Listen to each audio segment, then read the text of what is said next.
ladies and gentlemen, General Dempsey testified earlier today talking about Ramadi possibly falling. How could we let Ramadi fall? ISIS is showing videos of refineries being blown up. And why don't we stop ISIS? Because Barack Obama doesn't want to stop ISIS. Why don't we give Iraq the weaponry they're begging for? Because Barack Obama doesn't want to. He wants Iran to get the glory and fight ISIS. All right, let's listen to Barack Obama on Cuba, then our special guest. And most of all, it will mean more opportunity and resources for the Cuban people. We hope to be able to help on humanitarian projects, to provide more access to telecommunications and the internet and the free flow of information. We continue to make progress towards fulfilling our shared commitments to formally reestablish diplomatic relations. And I've called on Congress to begin working to lift the embargo that's been in place for decades. The point is, the United States will not be imprisoned by the past. We're looking to the future. That's because he hates our past. Joining us now, María Conchita Alonso. You know her, you love her, actress, singer, political activist. I'm happy to say that last part especially. Of course, born in Cuba, grew up in Venezuela, was Miss Venezuela, Miss Teen Venezuela, etc. Maria, always great to talk to you. When you hear the president say what he said, he took Cuba off the terrorist list, he's going to open relations with Cuba, he's capitulating in every way to Cuba. What do you think? First of all, hi. And I'm glad to be here again once more. First of all, you know, I think that it is us, United States, who's giving it all. We are not receiving anything back from Cuba. What I mean is that if you are going to unblock, Cuba, the United States, what he's asking the Congress to do, Cuba has to do something.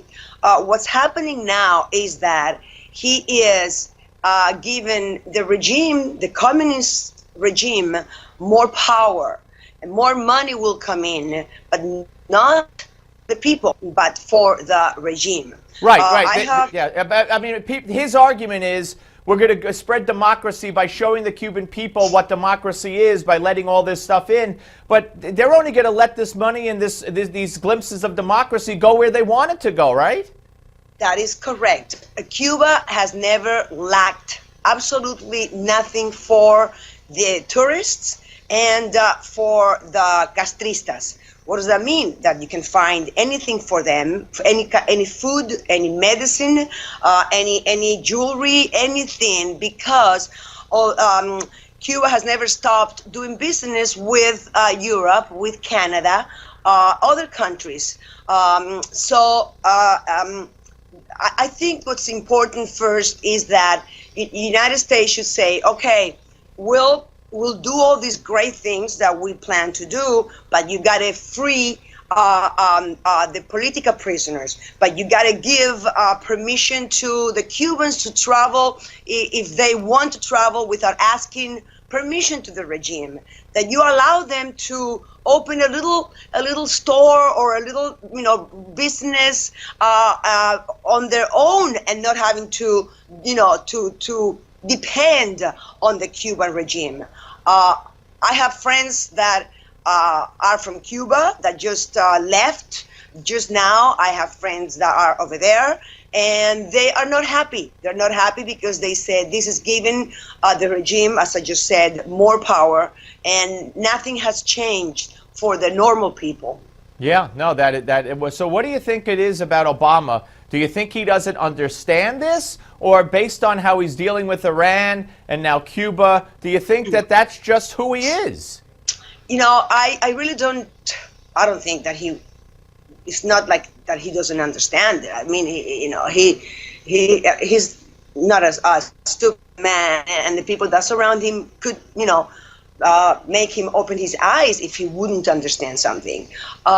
what I think is that he is maybe trying to see that, for people to see that, that he's good and he wants to help, but you have to help as long as they are part of this helping trade. It's got to work both ways, a two-way street. You got to work with, yeah. in Iran, Steve, I'm so against that because Venezuela has been giving Iran. Well, I want to pick up with that in the next segment, and then we'll get to Marco Rubio as well. Yeah, I know you want to talk about the connection between Iran and Venezuela, so we're going to do that. We're talking with Maria Conchita Alonso, very passionate, and that's one of the things I love about her, and we'll get more in the next segment right here on the Steve Malzberg Show on Newsmax Television. Don't go away.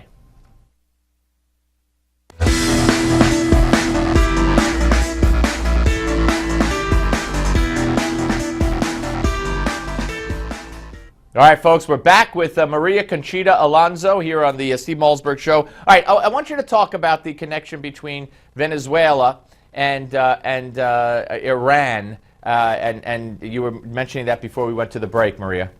Yes, for many years, every Friday, a plane from Iran Air arrives in Venezuela. Without presenting any papers, you don't know who's in there, what's in there, or nothing, and then they leave the next day. What do they do? They take away. They bring ammunitions, guns, machines, and all those things, and then they leave with uranium. They leave with hostages, and they leave with money. This has been going on for many years, and I see something completely wrong when you are trying to be friends with someone, or you're working on being friends with someone that day by day is creating things to fight the enemy, which is still the United States. Uranium. I mean, it's just something that I don't understand. Why. In addition, I mean, all the terrorism that they're responsible for, and taking over, raining down instability in the Middle East. It's just it's mind-boggling. It really is.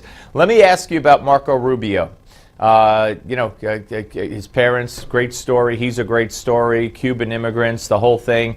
How do you view Marco Rubio, and how did you like his speech when he announced?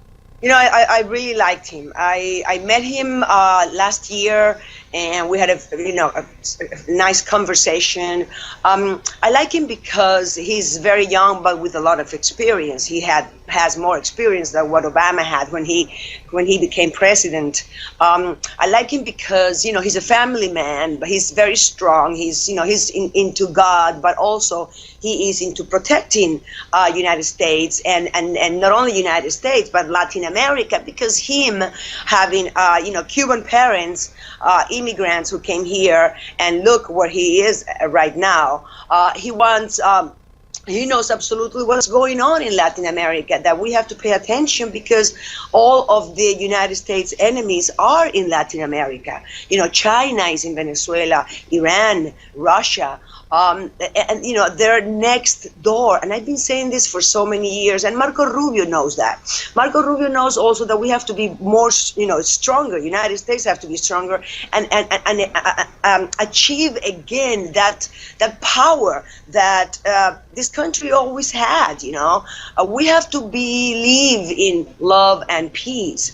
But if you have to protect your environment, the moment has to come where you have to put that aside and do something heavy to protect your own and your people. You think he'd make a good president?